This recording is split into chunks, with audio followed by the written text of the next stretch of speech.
Hello everyone, so welcome to our channel green and glowing. ఏంటి చేపలు చూపిస్తున్నాను అనుకుంటున్నారా?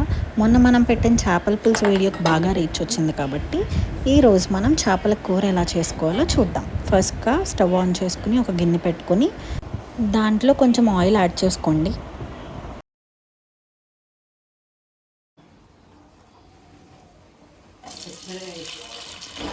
నెక్స్ట్ దీంట్లో పచ్చిమిర్చి యాడ్ చేసుకోండి. తర్వాత దీంట్లో మనం ముందుగా గ్రైండ్ చేసి పెట్టుకున్న మసాలా పేస్ట్ని యాడ్ చేసుకోవాలన్నమాట. ఈ మసాలాలో మనం జీలకర్ర, లవంగాలు, దాల్చిన చెక్క, వెల్లుల్లిపాయ, గసగసాలు యాడ్ చేసుకుని తర్వాత అది గ్రైండ్ అయ్యాక దాంట్లో కొంచెం ఉల్లిపాయ వేసుకుని గ్రైండ్ చేసుకోవాలన్నమాట.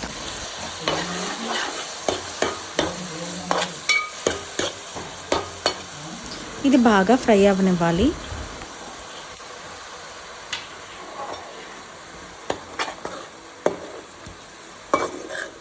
సో ఇది బాగా ఫ్రై చేసుకున్నాను.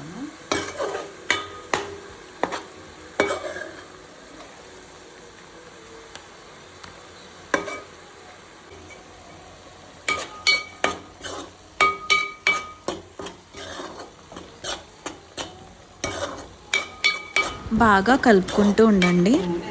అంతే వేసుకోవచ్చండి, మీరు తగ్గించుకోవచ్చు, వేసుకోవచ్చు. మీ ఇష్టంగా మీరు వండుకోవచ్చు. మీరు చూసుకుంటూ నూనె అనేది యాడ్ చేసుకోండి.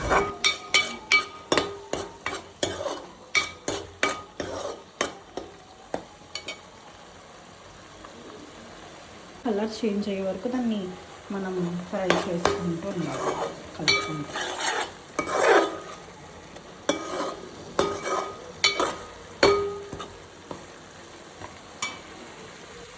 చూసారా, ఇది కలర్ చేంజ్ అయిపోయింది. తర్వాత దీంట్లో మనం టేస్ట్కి తగ్గట్టు కారం యాడ్ చేసుకోవాలి. మీ స్పైస్ టాలరెన్స్ లెవెల్స్ బట్టి మీరు యాడ్ చేసుకోండి. ఎక్కువ తినేవాళ్ళు ఉంటే ఎక్కువ కారం యాడ్ చేసుకోండి, మీడియంగా తినేవాళ్ళు మీడియంగా యాడ్ చేసుకుంటూ మీరు కర్రీ ప్రిపేర్ చేసుకోవచ్చు. కారం యాడ్ చేసుకున్నాక ఒక స్పూన్ పసుపు అండ్ రుచికి సరిపడేంత ఉప్పు కూడా యాడ్ చేసుకోండి. యాడ్ చేసుకున్నాక బాగా మిక్స్ చేసుకోండి. మొత్తం ఆ మసాలా, ఆ కారం, ఉప్పు అన్నీ కలిసేలాగా బాగా ఫ్రై చేసుకోండి.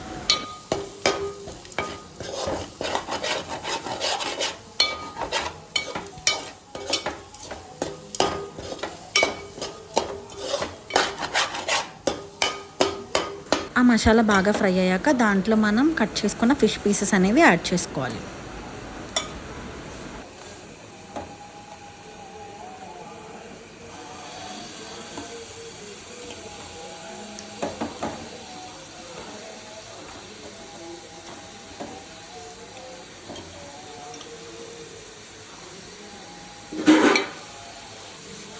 ఇది సెనంట.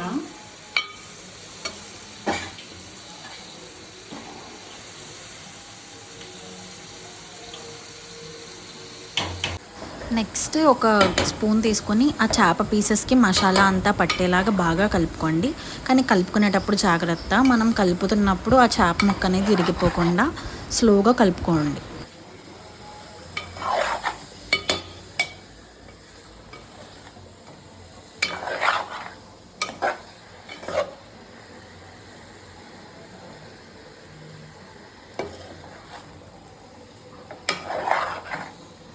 వాటిని కొంచెం సేపు కలుపుకున్నాక మనం దీంట్లో నెక్స్ట్ వాటర్ అనేది యాడ్ చేసుకోవాలన్నమాట.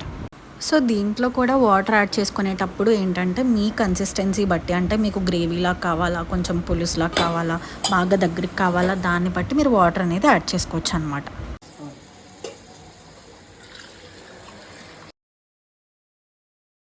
మాకైతే ఈ కన్సిస్టెన్సీ సరిపోతుంది. సో తర్వాత ఏం చేయాలంటే మొత్తం ఒకసారి బాగా గిన్నెనంతా కూడా కలపండి.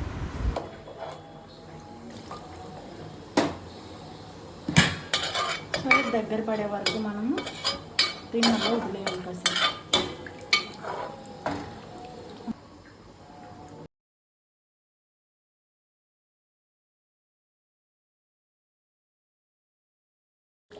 నెక్స్ట్ అది బాయిల్ అవ్వడం స్టార్ట్ అవుతుంది. సో అలా సిమ్లో పెట్టుకుని కర్రీ అంతా కూడా కుక్ చేసుకోండి.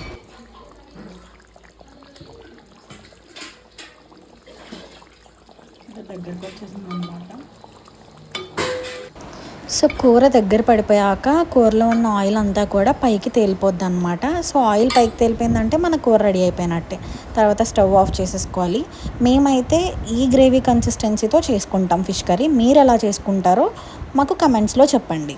అండ్ వీడియో నచ్చితే లైక్ చేయండి, షేర్ చేయండి, సబ్స్క్రైబ్ చేయండి. And thank you for watching. Hello subscribe చేసుకోవడం మర్చిపోకండి.